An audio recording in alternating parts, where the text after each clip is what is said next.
The icy wind of a Chicago December whipped against the cracked window pane of the small studio apartment, creating a mournful whistling sound that seemed to echo the despair in Michelle Lee's heart. At 26 years old, Michelle felt the weight of the world crushing her narrow shoulders. She sat by the bedside of her 6-year-old son, Timothy, whose fever had been spiking for 3 days straight. The dim lamp cast long shadows across his pale, sweating face, highlighting the innocence she was failing to protect. Michelle reached out, her fingers trembling as she brushed a damp lock of hair from his forehead. She wanted to sing him a lullaby, to whisper that everything would be all right, but no sound came out. It had been 4 years since the accident that took her parents and stole her voice, leaving her in a prison of silence. Since then, she had communicated only through sign language and scribbled notes on a notepad she carried everywhere like a shield. But right now, even if she could scream, she felt no one would hear her. The eviction notice on the kitchen counter was a stark reminder of their reality: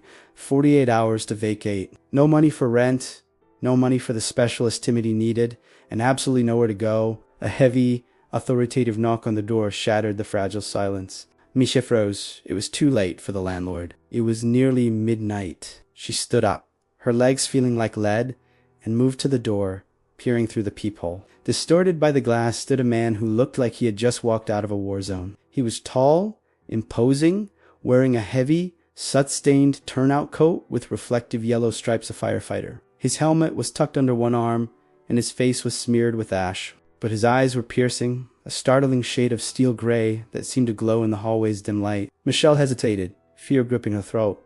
But the knock came again, more urgent this time. She unlocked the deadbolt and opened the door just a crack. The smell of smoke and charred would instantly invaded her small sanctuary. The man didn't introduce himself. Instead, he held up a crumpled piece of paper. Even in the gloom, the red stamp on the document was unmistakable. It was a DNA test result from the clinic she had visited a week ago, a desperate attempt to find any relative who might help Timothy. The man pushed the door open with a dominance that terrified her, stepping into the small room and making it feel instantly claustrophobic. He looked around with disdain, his eyes landing on the peeling wallpaper and the meager heater in the corner before settling on the sleeping boy. He tossed the paper onto the small table. 99.9%, he said, his voice a deep, gravelly baritone that vibrated in the small space. That's not a coincidence, Michelle. That's a match. Michelle stared at him, confusion warring with panic. She recognized the name Rodriguez. Everyone in the city did. The Rodriguez family owned half the skyline, a dynasty of real estate and tech moguls. But this man was dressed like a civil servant, smelling of fire and danger. He saw her confusion and let out a humorless laugh. I am Thomas Rodriguez, CEO of Rodriguez Enterprises. He gestured to his firefighter gear. He walked over to Timothy's bed, and Michelle rushed to intercept him, placing her body between him and her son. Her eyes blazed with protective fury. Thomas stopped, looking down at her with cold calculation. He's sick, isn't he?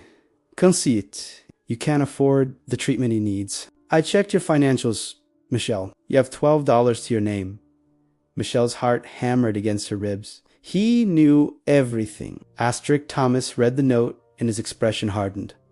I want my heir. My father will states that I cannot access the family trust or take full control of the company until I have a direct descendant. I didn't know about Timothy until the clinic flagged the DNA match in the system. Michelle shook her head violently, tears springing to her eyes.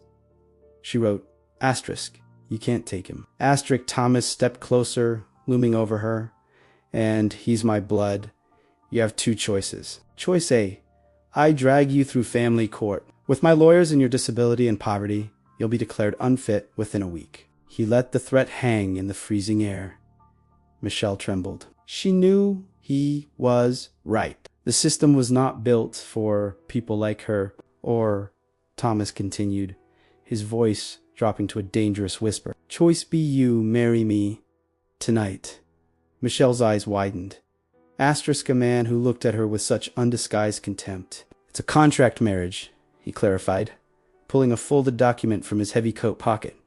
1 year, you provide the image of a stable family so I can secure the board's vote. In exchange, Timothy gets the best doctors, a home, and a future. You get a monthly allowance. It sounded like a deal with the devil, but then Timothy coughed, a dry, rattling sound that tore at Michelle's heart. She looked at her son, then at the billionaire dressed as a firefighter. She realized she had no leverage. This wasn't a proposal. It was a hostage situation. Thomas checked his watch, looking annoyed. I have a shift to finish and a board meeting in the morning. Michelle looked at the contract, then at Timothy. She picked up the pen. Her hand shook uncontrollably as she signed her name at the bottom of the paper. Thomas didn't smile. He simply took the paper, pulled a plain gold band from his pocket, likely bought at a pawn shop on the way over, and grabbed her left hand. He shoved the ring onto her finger. It was loose and cold. Pack a bag, he ordered. The driver is downstairs. You're moving into the Rodriguez estate. And Michelle, don't think this makes you the lady of the house.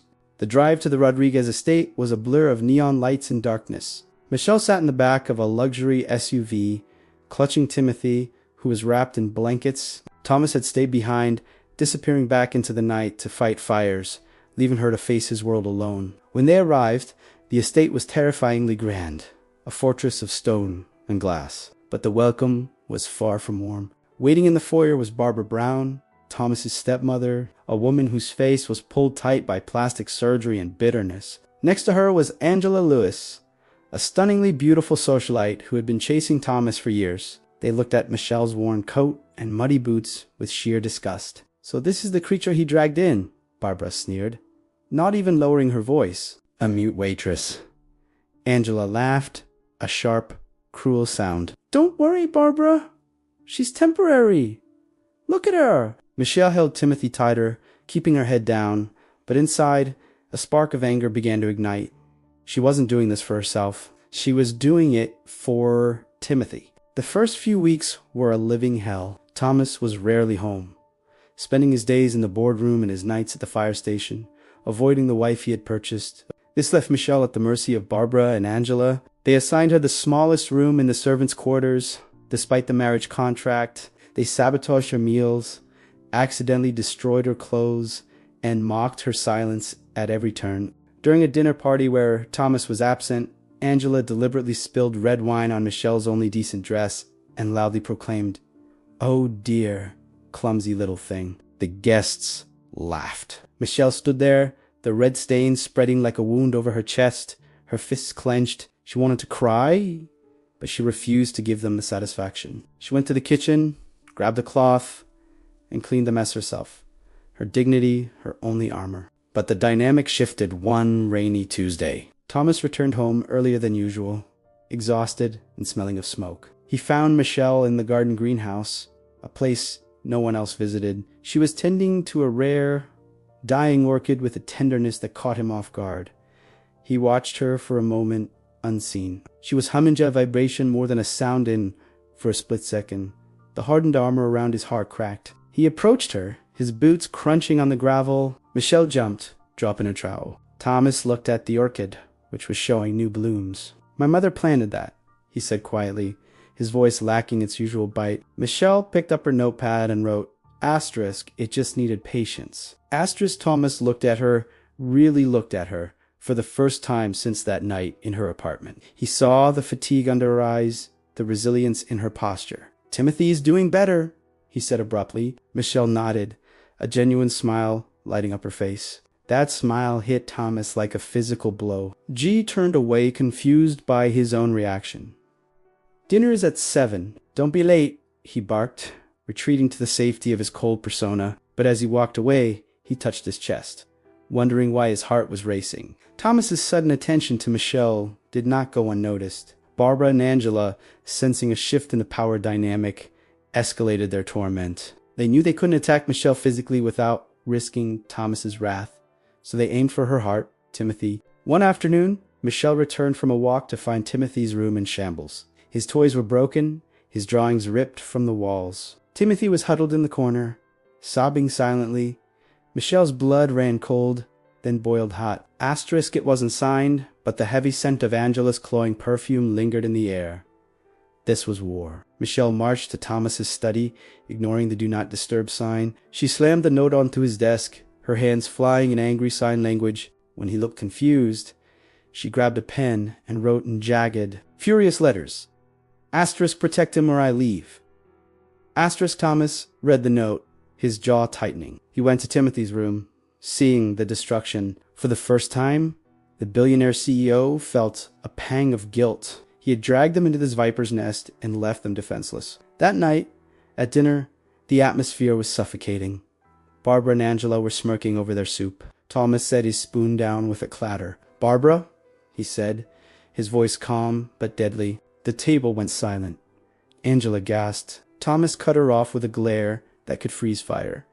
"I don't think, Angela, I know Michelle is my wife. Timothy is my son." He reached under the table and took Michelle's hand. His grip was firm, warm, and possessive. Michelle looked at him, shocked. For the first time, she wasn't just an incubator, she was a partner. The turning point came a week later at the annual Rodriguez Foundation Gala. It was the social event of the season and Michelle's public debut. Angela had arranged for Michelle's dress to go missing, leaving her with nothing but her old clothes. But Michelle was done being a victim. She remembered a trunk in the attic filled with Thomas's mother's old things. She found a vintage emerald silk gown, timeless and elegant. With a few safety pins and a needle, she tailored it to fit her slender frame perfectly. When she descended the grand staircase, the room went silent. She looked regal, ethereal. Thomas, waiting at the bottom in his tuxedo, felt his breath hitch. He offered her his arm, a genuine spark of pride in his eyes. "You look adequate," he grunted. But his eyes said asterisk, magnificent asterisk. At the gala, the sharks were circling. Business rivals and gossip columnists descended on them. A reporter, tipped off by Barbara, shoved a microphone in Michelle's face. "Mrs. Rodriguez, is it true, Yuri?" Just a mute waitress Thomas picked up to secure his inheritance. The crowd tittered. Thomas stepped forward to intervene, but Michelle gently placed a hand on his chest to stop him. She turned to the reporter, her expression serene. She pulled out her sleek new digital tablet, a gift from Thomas Shiadanti, used yet tan, typed a message that was projected by the tablet's voice-to-text feature. The robotic but clear voice rang out. Asterisk, I may not have a voice, but I have eyes. I see a man who judges a woman by her past, not her character. I see a society that mocks silence because it is afraid of what it might hear. I am Michelle Rodriguez. Asterisk, the room erupted in applause. Thomas stared at her, stunned. She wasn't just surviving. She was thriving. Later that night, on the balcony overlooking the city lights, the tension between them shifted from hostility to something far more dangerous. Attraction. Thomas took off his jacket and draped it over her shoulders. "You were incredible tonight," he admitted, his voice rough. Michelle looked up at him, her eyes searching his. She wrote on her tablet, asterisk, why do you fight fires? You're a billionaire. Asterisk, Thomas looked out at the skyline. Fire is honest, he said, his guard dropping. It doesn't lie. It doesn't scheme. In my world, this world, everyone wears a mask. In a burning building, all that matters is survival. It's the only place I feel. He looked back at her. He leaned in. The distance between them closing. Michelle's breath hitched. But before their lips could touch, his phone buzzed. A 5-alarm fire at the docks. The moment shattered. Thomas pulled back, his mask sliding back into place. While Thomas was fighting the blaze, disaster struck closer to home. Timothy, feeling better and adventurous, wandered into the estate's vast gardens. He found the old well, covered by rotting wood. Barbara had forgotten to call the maintenance crew to repair it. Michelle realized Timothy was missing and ran into the garden, her heart pounding. She heard a faint cry. She found the open well, staring into the dark abyss. Without a second thought, she grabbed a garden hose, tied it to a sturdy tree, and lowered herself into the darkness. She found Timothy clinging to a root, terrified but alive. She held him, unable to climb back up with his weight, waiting for help. It started to rain, the cold water rising. Thomas returned hours later to a frantic household. When he heard Michelle and Timothy were missing, panic, raw and terrifying, clawed at his chest. He ran into the storm, shouting their names. He found the hose leading into the well. Using his firefighter training, he rappelled down, his heart stopping when he saw them huddled in the mud. He hauled them both out, his muscles straining, his face a mask of fierce determination. Once they were safe on the grass, soaking wet and shivering, Thomas didn't scold them. He pulled them both into his arms, crushing them against his chest. He buried his face in Michelle's neck, shaking. I thought I lost you, he whispered, his voice breaking. In the rain, amidst the mud and fear, the contract dissolved. This was no longer business, but happiness is fragile in the Rodriguez mansion. The next morning, a folder appeared on Thomas's desk. It was from a private investigator Angela had hired. Inside were photos of Michelle visiting a man in prison, a man convicted of arson. The accusation was clear.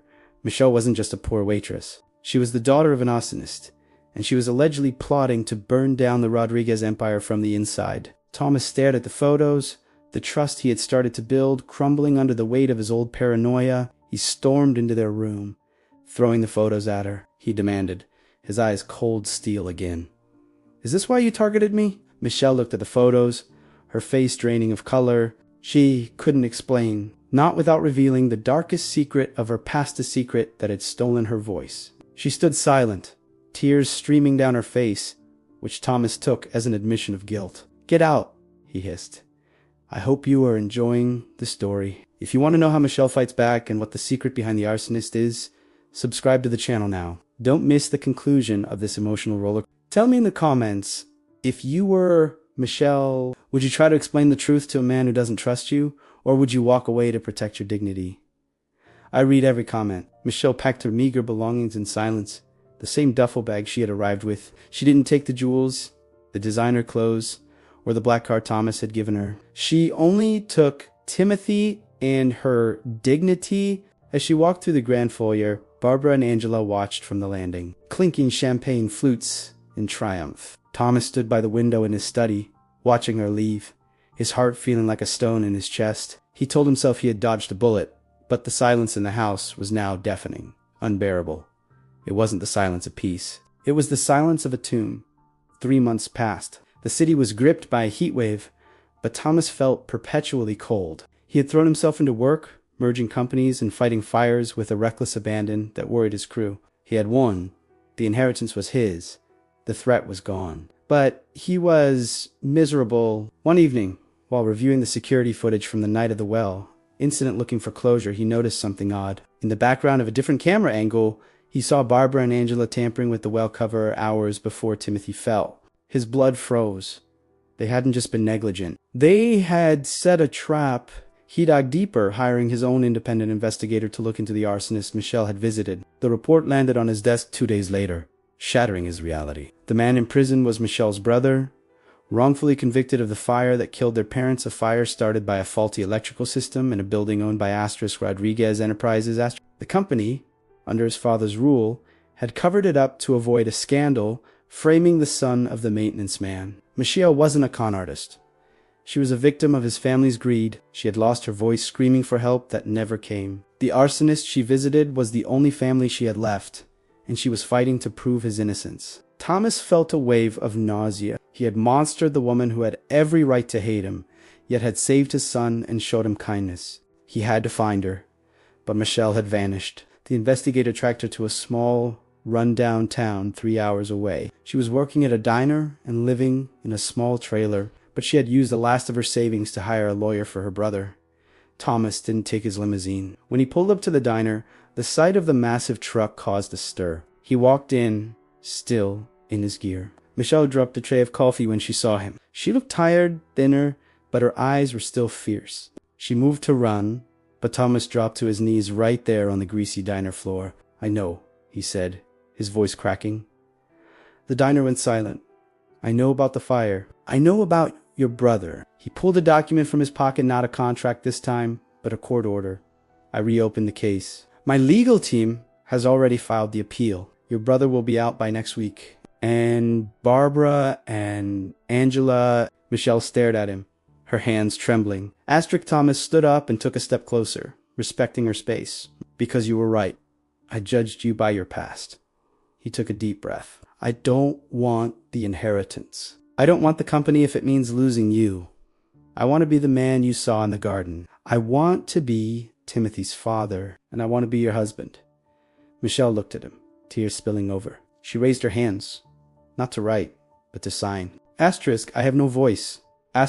She signed slowly. Thomas smiled, a genuine, heartbreakingly tender smile. He raised his hands and signed back. Clumsy but determined, he had been learning. Asterisk, the diner erupted in cheers as Thomas swept her into his kiss. A kiss that tasted of forgiveness and a future reclaimed from the ashes. 1 year later, the scene dissolves to a bright, sunlit park. Timothy is running around, laughing, chasing a golden retriever. Michelle sits on a picnic blanket, heavily pregnant, glowing with happiness. Her brother, now a free man, is grilling burgers nearby, laughing with Thomas. They aren't at the Rodriguez estate. They are at a community center they built together, the Phoenix Foundation, dedicated to helping families displaced by fires and victims of corporate negligence. Thomas walks over and sits beside Michelle, handing her a bottle of water. He kisses her temple. He asks. Michelle nods. She stands up and walks to the podium. A crowd has gathered beneficiaries of the foundation, press, and friends. Michelle adjusts the microphone. Everyone expects her to use her tablet. Instead, she takes a deep breath. She looks at Thomas, then at Timothy, and finds the strength she thought was lost forever. "Welcome," she croaks. The word is raspy, broken, barely a whisper, but it is asterisk, her asterisk voice. The crowd gasps. Thomas's eyes widen, filling with tears. "My name." She smiles, tears streaming down her face. "And I am." The screen fades to black as the sound of applause mixes with the laughter of a happy family. Did you love this story? If Michelle's journey touched your heart, please subscribe to our channel and join our community of story lovers. We post new, emotional stories every week that you won't want to miss. I'd love to know where you're watching from. Drop the name of your city in the comments below at us. Amazing to see how connected we are from all corners of the world. And tell me, did you expect Michelle to speak again? What was the most important lesson you learned from this story about forgiveness and second chances? Let's chat in the comments.